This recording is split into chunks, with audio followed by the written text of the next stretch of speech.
Our Violent Ends, Chapter 23. Juliet pulled Elisa back into the courtyard. Briefly, she thought she caught Rosalind and Kathleen out of the corner of her eye, but her cousins needed to stay by her mother's side, and so they did not come with her, nor ask what she was doing. "I promise I'm not going to hurt you." Juliet glanced over her shoulder again.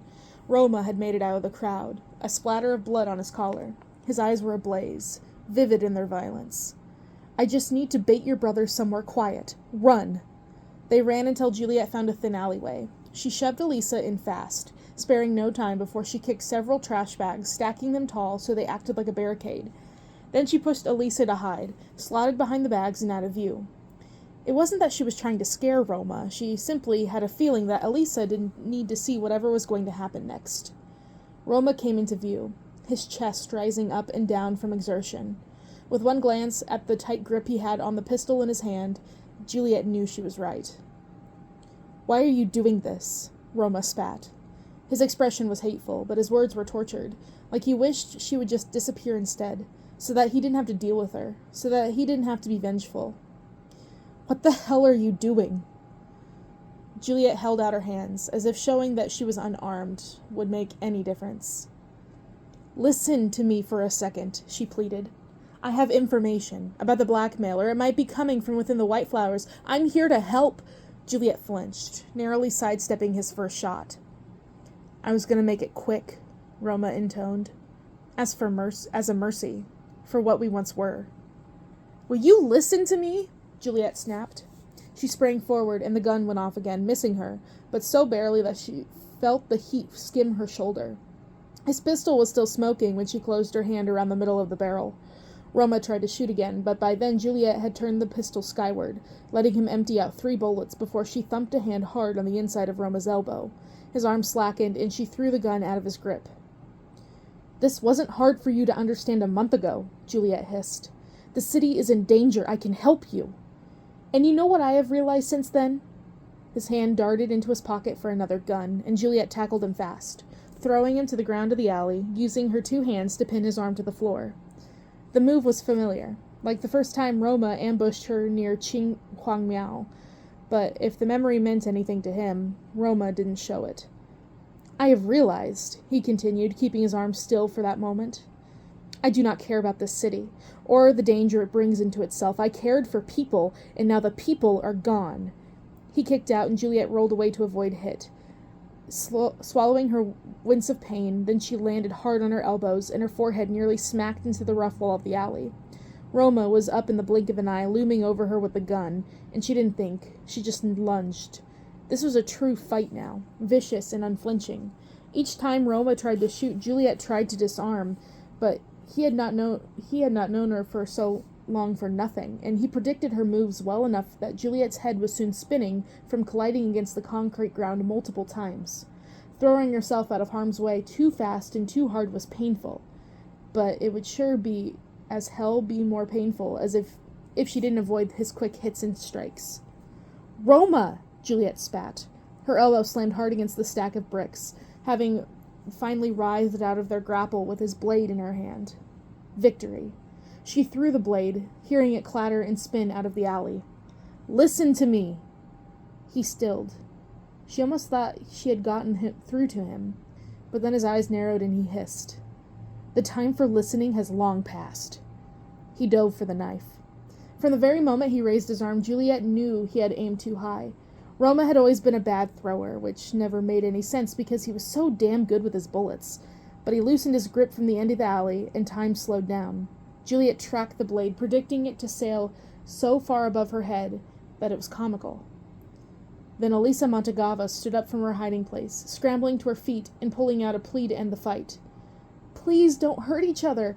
Before Juliet could think, could even take a minute to gasp, she shot up, diving in front of Elisa. She didn't realize what she had done, not really, until she came to a stop in front of the other girl, and there was a hard thunk by her ear. Elisa's eyes grew wide, her words cutting off, and her hand flying to her mouth. The pain did not come at first. It never did. A blade entering always felt cold and then foreign. Only seconds later, as if her nerve endings had finally registered what happened, did intense, sharp agony reverberate outward from the wound. Modoc, Juliet managed, turning to look at the blade, half embedded in her shoulder, then at Roma. His jaw was slack, face drained of color. The wound, meanwhile, immediately started to bleed, a steady stream of red running its way down her dress. You just had to throw the one with the jagged edge? That seemed to startle Roma into action. He walked forward slowly at first, and then in a run, nearing Juliet and grabbing hold of her arm. She watched him examine the wound. Even if Juliet were uninjured, she didn't find a reason to be frightened. His anger, however momentary, had dissipated. Elisa, run to the nearest safe house and get the emergency first aid box. Elisa's eyes grew to enormous proportions. Are you planning to stitch her up yourself? She needs the hospital. That would go down well, Roma said tightly. Shall we take her to a Scarlet or a White Flower facility? Who will shoot a little slower? Elisa balled up her fists. Juliet was still high alert enough to pick up the clamor of the fight coming from a distance, but she couldn't quite feel her fingers anymore, nor squeeze her own fists. It's only down the road, Elisa. Roma pointed forward. Hurry. With a huff, Elisa spun on her heel and hurried off. Juliet breathed out. She almost expected to see her breath, as she would on a cold winter's day. Instead, there was nothing. The coldness was coming from inside her. A numbness was flooding her limbs. Little prickles like every cell in her body was trying to go to sleep. Put pressure on the wound, would you? She asked casually. I know, Roma snapped. Sit. Juliet sat. Her head was spinning, doubles and triples appearing in her field of vision. She watched Roma tear his jacket off, balling it up and adjusting the fabric around the blade, pressing as hard as he dared to stop the blood from running. Juliet did not protest. She only bit down on her lip, bearing the pain. What is wrong with you? Roma muttered after a while, breaking the silence. Why would you do that? Stop you from knifing your own sister? Juliet closed her eyes. Her ears were humming with white noise. You're welcome. Roma's frustration was tangible. She knew exactly what he was thinking. Why take a hit for Elisa when she had been the one threatening to shoot his sister at the hospital? None of this made any sense. Of course it did not make sense, because Juliet couldn't make up her damn mind. Thank you, Roma said, sounding like he could hardly believe he was saying those words. Now open your eyes, Juliet. I'm not going to sleep. Open them. Juliet snapped her eyes open, if only to glare at the alley space in front of her. It was then that Elisa returned, clutching a box to her chest, her cheeks red and her breath coming in gasps. Ran as fast as I could, she huffed. I'll watch the alley while you... Elisa trailed off, not knowing precisely what Roma was going to do. She dropped the box by her brother, then ran for the other end of the alley. When Juliet strained her ears again, she realized that there was no shooting in the distance anymore. Elisa had likely noted the same thing. The fight was over. The gangsters would be fanning out soon, looking for them. If Juliet was going to talk to Roma, she needed to do it now, before it was too late. He had already stopped trying to stanch the wound. Flipping the box open and unscrewing a bottle of something pungent, he set it aside. I'm cutting your coat off, Roma said. Another blade appeared in his hand, slicing through the fabric at her neck before Juliet could protest. When he peeled the coat away from her thin dress, all Juliet could smell was the metallic tang of blood. If her shoulder hadn't been an overpowering pain, she would have thought some stray alley cat was giving birth nearby. Muttering a curse, Roma put his fingers to the zipper at the back of Juliet's dress. You know, Juliet said, barely stopping her teeth from chattering. You used to ask before you undressed me. Shut up. Roma tugged the zipper down. Just before he peeled aside the dress, he yanked the blade out. For crying out, I do suggest keeping it down, Roma said tightly. Would you like a handkerchief to bite? Juliet's head was too light to respond immediately. She was going to faint. She was definitely going to faint. I'll bite nothing unless it's your hand, Juliet muttered. Raw and detached. In response, Roma merely passed her the blade he had stabbed her with. Hold this. Juliet reached for it with the arm that did not have a weeping gouge in its attached shoulder, then clutched the blade to her chest, holding her dress up. She blinked hard to keep herself alert, then watched Roma as he shifted to a crouch beside her, making quick work of finding a clean rag in the box and dousing it with this foul-smelling bottle. It took everything in her willpower to hold back her scream when Roma clamped the rag to her wound. The antiseptic stung like 1,000 new cuts, and Juliet had half a mind to ask whether Roma was actually poisoning her instead. His eyes were not on his task. He was scrutinizing Juliet instead, searching for a reason, for the slightest fracture in her face that would give away an explanation. Juliet blew out a breath. Despite the agonizing pain, she could feel the bleeding crawl to a stop. She could feel her head clear up, the fuzz lessening. She had a job here to do. You've been infiltrated by communists. Juliet turned her head ever so slightly. Not enough to disturb her shoulder, but enough to lock eyes with Roma. There's a sect in the White Flowers working with them, giving over your resources and weaponry. I suspect the monsters are emerging from this very collaboration.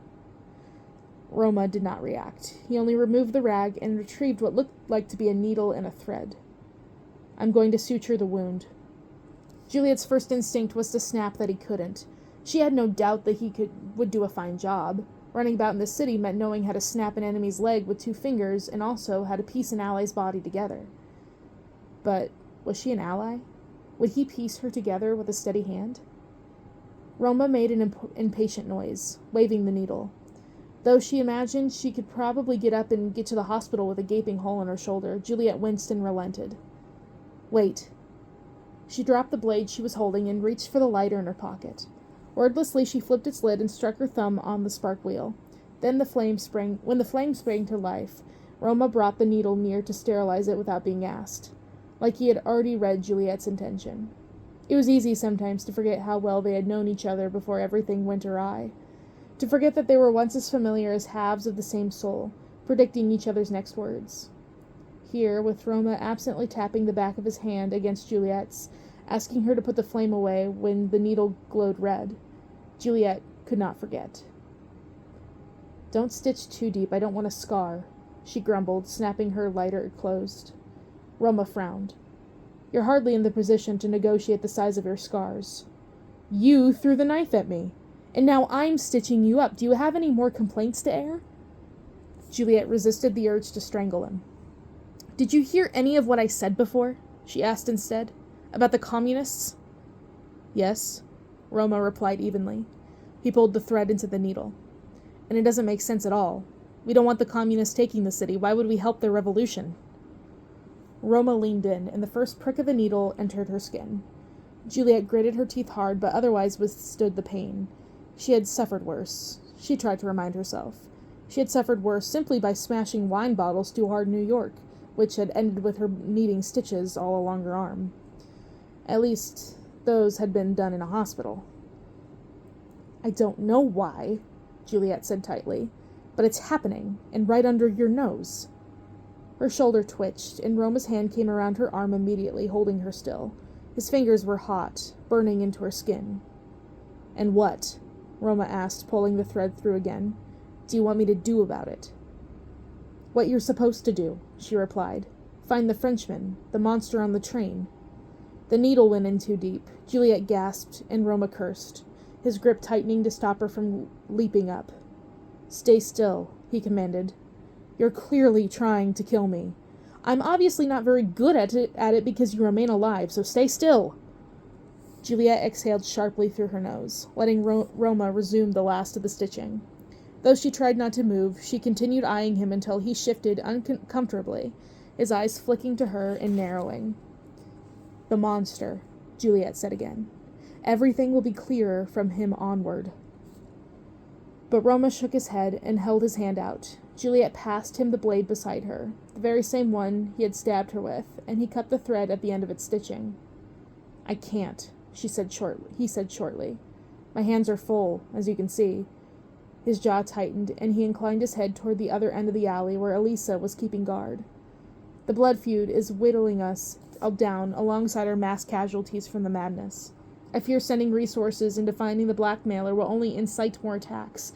And while I hear you have your vaccine already, I'll give it to you. Samples, papers. Take it to your labs to recreate. Roma's look of vexation faded for complete surprise. It didn't take him long, however, to shake himself into his stupor and get back on task with a frown, retrieving a bandage from the box and laying it over Juliet's shoulder. You have permission? Of course not. Juliet scoffed silently. In what world would the Scarlet Gang be willing to pass their vaccine on to the White Flowers? No one in that gang did anything out of the goodness of their hearts unless a good heart could bring in a fortune on the black market. Aloud, Juliet only said, "No." Roma narrowed his eyes again and pressed down hard on the bandage, not entirely by accident. "I somehow doubt that you are willing to betray your people, Juliet." It is not betraying my people," Juliet said, taking the stinging sensation. "It is going against my father. My own people will not suffer if the White Flowers suffer less too. Your loss is not my gain." Roma tapped down the bandage. Seeing that he was done, Juliet used her uninjured arm to reach for the fabric of her dress and yank it over her wound, congratulating herself for not letting out a pained shriek. "Isn't it?" Roma asked. He shifted behind her again and reached for her zipper, but he did not immediately pull it up. His fingers hovered there, a hair's breadth away from her skin, yet she could still feel the proximity like a physical touch against her bare back. "Not when it comes to the madness." Juliet's throat was dry. She could not see his face. She did not know how to read this. "I can help you orchestrate a break-in." Roma suddenly pulled the zip up. "But in return, give me the monster and the White Flowers. I will get to the root of this." She felt his warm breath curl around her neck, as heavy as everything unsaid between them. A sudden pressure came to her other arm, then, and she realized Roma was helping her stand. Almost as one, they rose upright, following the path of the breeze as it blew into the alley and swept skyward. Juliet turned around. The wind settled. By all means, it was cold in that alley, but she couldn't feel it. Her coat was in two pieces on the ground, and her dress was torn at the back. Roma's jacket was kicked aside, soaked with blood, and his sleeves were pushed up his arms, kept away from his stained hands. When they stood like this, close enough that their heartbeats were in conversation, Juliet did not know what coldness was. "Agreed?" she asked, her voice almost a whisper. Roma stepped back. Like that, the chill crept in, swirling in front of Juliet's dress, raising goosebumps all along her arms. "For the vaccine," Roma said. "Agreed." One more day of survival. One more day of Roma letting her off the hook without putting a gun to her head. How long could she keep this up? How long before she either caved or just let him shoot his goddamn bullet? Juliet bobbed her head in a mock curtsy, turning to go. Only then Roma held his arms out, stopping her before she could take a single step. "Why did you do it?" he asked. "Why did you jump in front of Elisa?" Juliet's lips parted. "Because I cannot bear to see you hurt, even when I am the one hurting you the most." She wanted to say it out loud. It was on her tongue. It burned the whole length of her throat, begging to be let out. What was the harm in another secret between them? What could they not withstand if they had already fought a monster in the stars themselves? Then Elisa, from the other side of the alley, called, "We've got people incoming. Juliet, perhaps you should go." Juliet heard the voices too. They were still some distance away, but keenly audible, overlapping one another in Russian.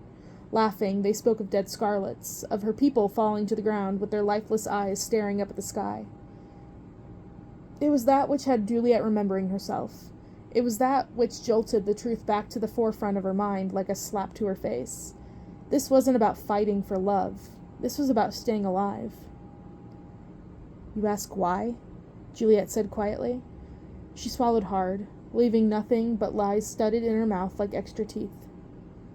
"It stopped you from trying to kill me, did it not? I keep telling you, Roma, I need your cooperation."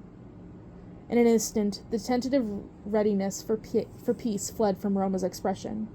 He was a fool if he thought the truth would make it easier. It would only tear them apart to think that this could end any other way, both of them consumed by the blood feud. "Thursday," Juliet said. The White Flower voices were getting closer. "Chen Kuang Miao, in the ninth hour. Don't be late." Juliet walked away before the other White Flowers could happen upon the alley, before Roma saw the tears rise in her eyes, utterly, utterly frustrated that this is what they had been reduced to. Roma breathed out, kicking his bloody jacket. It was unsalvageable, but he hardly cared. "Roma!" one of the White Flowers exclaimed, seeing him on the alley. They looked between him and Elisa, noting the blood on Roma's hands and his haggard appearance. There was definitely a bruise or two on his face after his fight with Juliet. "What are you doing here?" "Leave us," he snapped. The white flowers hurried away without another word. Slowly, Elisa walked back to him, cocking her head to the side. Instead of hurrying to ask what had just happened, she started packing up the first aid box. "Damn it!" Roma hissed aloud. He had her, right there. He could kill however many bodies he wanted on the streets, land perfect shots upon the Scarlets that ran at him with knives, but none of that mattered if he couldn't strike a killing blow on the heart of the Scarlet Gang, on Juliet. Revenge on disposable parts was not revenge at all, but cowardice, and maybe he was a coward. He was a coward who couldn't stop loving a wicked thing. "What was that all about?" Elisa asked plainly. Roma scrubbed at his hair. A dark lock fell into his eyes, covering his whole world in black. "I should be asking if you're all right first," he sighed. "Are you hurt?" Elisa shook her head. "Why would I be?" She sat up, leaning up against the wall. "Juliet jumped in front of the knife." She had, and Roma could not comprehend a single reason why, or at least one that made sense, no matter what Juliet had said. "So?" Elisa prompted. "Why were you trying to kill Juliet?" Roma decided to sit too.